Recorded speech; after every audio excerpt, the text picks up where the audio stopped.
he is very encouraged by the very significant new investments Canada is making in defence. I think he agrees with our focus in particular on continental defence and our commitment to NORAD. And at the same time, I hope that he was also encouraged by my assurances that Canada has more to do and that we will do more to support the alliance and to reach our commitment of 2% of GDP. That was Defense Minister Bill Blair in Washington, D.C. today. He was at the Pentagon meeting with his American counterpart discussing Canada's renewed vision for defense called Our North Strong and Free.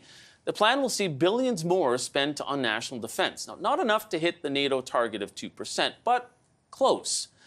This will see Canada's spending hit 1.76% of GDP in the year 2029-2030.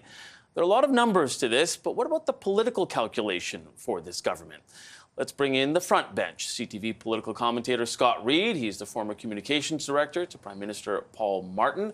Shakir Chambers worked in Prime Minister Stephen Harper's office before becoming policy advisor to International Trade Minister. He's now principal at Earnscliffe Strategies. Kathleen Monk is the former director of communications to the late Jack Layton. She's now principal owner of Monk and Associates. And Marika Walsh is a senior political reporter with the Globe and Mail. Welcome to you all. Scott, let's start with you. There are two audiences that this government has to play to.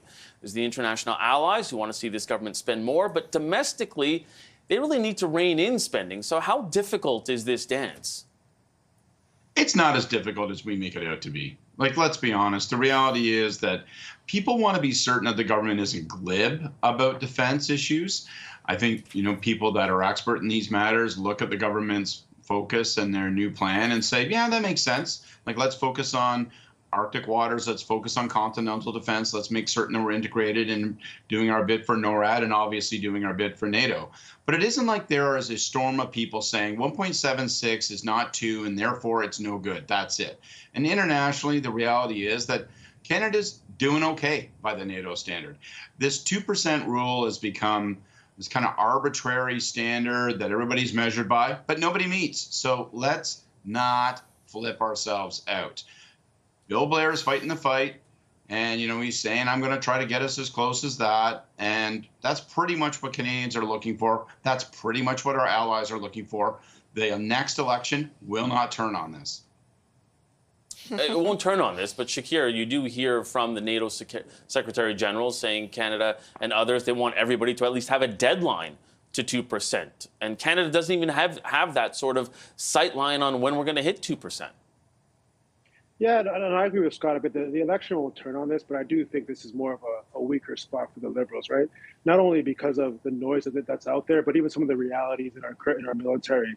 I mean, I point to an interview over the weekend with General Leslie in the National Post.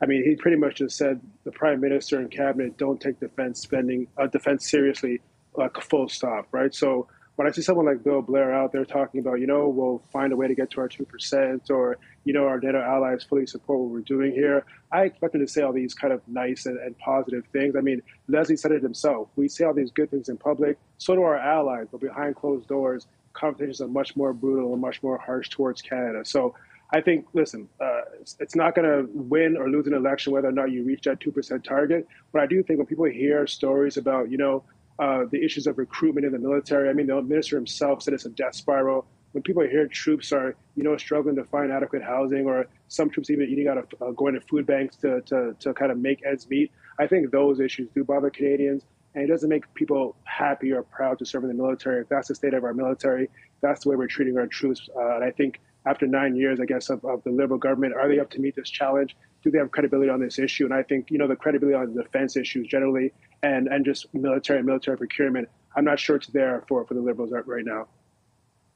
Yeah, Kathleen, again, not an election issue, but as Shakir said, is it a credibility issue with this government saying that they care about the military and the people who serve in it, yet not funding it to the extent that it should be? Yeah, I think it's a tough political balance. I think because there's not a lot of domestic votes in funding the military, but it does generate a lot of negative headlines. And we've seen a lot of those headlines, especially when they released their defense policy, their new defense policy, 4 weeks ago? And it was all like, still not making the 2%. Yeah. And that's what all the headlines said. But I think that Blair has other challenges, right? He's going down to Washington, or he's in Washington right now. They're celebrating the 66th anniversary of NORAD. And it's kind of like Canada hasn't been pulling its weight, right? And it feels like hasn't been doing its half in the marriage. But you know, whether that's going to change. The defense was the second, or at least one of the top three highest spending elements in the last budget. So they're spending the money. They're just not hitting the targets. But I'm not sure if it's actually going to hurt the Liberals. It may not, Marika, but they've changed this framing now. We've heard Bill Blair now in 2 consecutive meetings with his counterparts, one with the German defense minister last week and now with Lloyd Austin, saying, oh, but you know what, if we start to look on the horizon, when we start to replace submarines, oh, well, then we're going to get to 2%. What do you think of that new framing? I think if that was real and at all credible, it would be in the plan they released less than a month ago.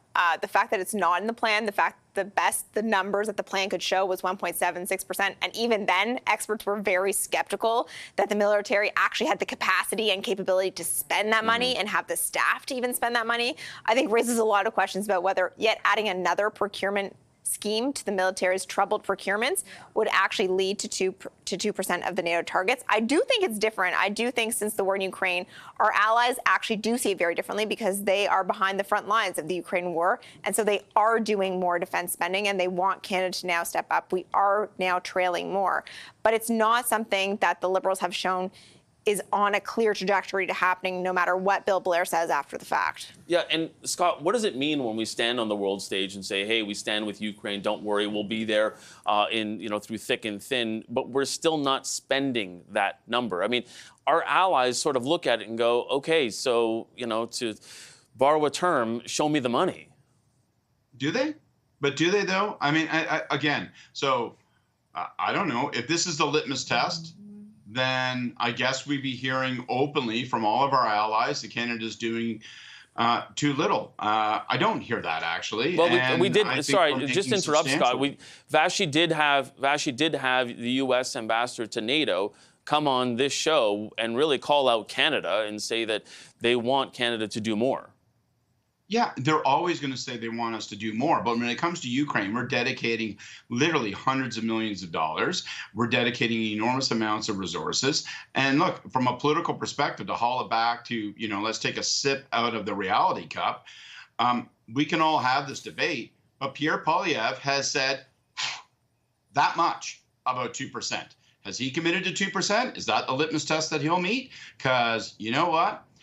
Brian Mulroney didn't. Jean Chrétien didn't, Paul Martin didn't, Stephen Harper didn't, Justin Trudeau didn't, and I'm going to make a prediction: if he becomes Prime Minister, Pierre Poilievre won't either.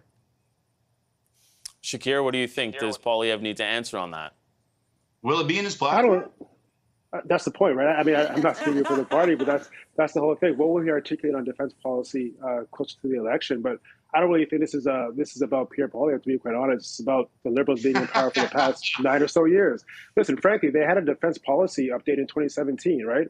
They clearly didn't meet their initial targets. That's why we're seeing these massive gaps in troop readiness, these massive gaps in equipment. I mean, Kathleen brings up, they're spending the money in the budget, but are they really spending the money in the budget? Most of this spending is backloaded, not only past the next election, but the election after that. So I think when you look at the Liberals on this particular issue, this is not one they want on the forefront. They don't have credibility. I don't think folks trust them to deal with these issues. And again, all these billions that we're talking about, they might not even be empowered to see this money roll out. So I think it's just a placeholder to point to during the election that at least look at what we're doing and look what we're committed to. But do they have any real expectations of actually delivering on these things? I think it's highly questionable. Kathleen, is it about their standing on the world stage, though, do you think? Well, the only thing I would push back on, Shakir, is that it is a multi-partisan issue. It's hurt liberals, it hurts conservatives across the board, and every political party that comes into power in government produces a new white paper on defense policy, and they've been issued over and over and over again. I guess, does it hurt their credibility? I'm not sure. We've seen the U.S. ambassador to Canada, Ambassador Cohen, say that he's heartened by Canada's recent investments. Others have chimed in on the same thing as well. So I'm not sure we're facing a real blowback on the international stage. I think the threat that's really presented is if potentially the U.S. elects President Trump, because he has said very clearly that those countries that do not actually commit to that target and do not pay the full 2%, he would basically abandon and not work with. So I think that's extremely problematic. He made those comments, I believe, earlier this year. Marika, last word to you, and noting that one of the last times that Trump and Trudeau were at a NATO meeting together, he called Canada slightly delinquent when it comes to paying their NATO bills. Look, I think Kathleen hits on the point that could change everything in Canadian politics, not just defense policy spending, and that is Donald Trump. But until then, it's hard to see how this would be a vote changer. I think if the government wants to look at governing and be concerned about a big part of the Canadian government, that's the Canadian Armed Forces, there are morale issues, there are recruitment issues. And the Chief of Defense Staff, according to Murray Brewster at CBC, said essentially they're kind of head-scratching and confused by the budget cuts last year and then the new spending this year. So they have their own internal management issues to deal with if it is just about governance and not about politics. Yeah. Okay, we're going to leave that one right there for right now. Time for a quick break.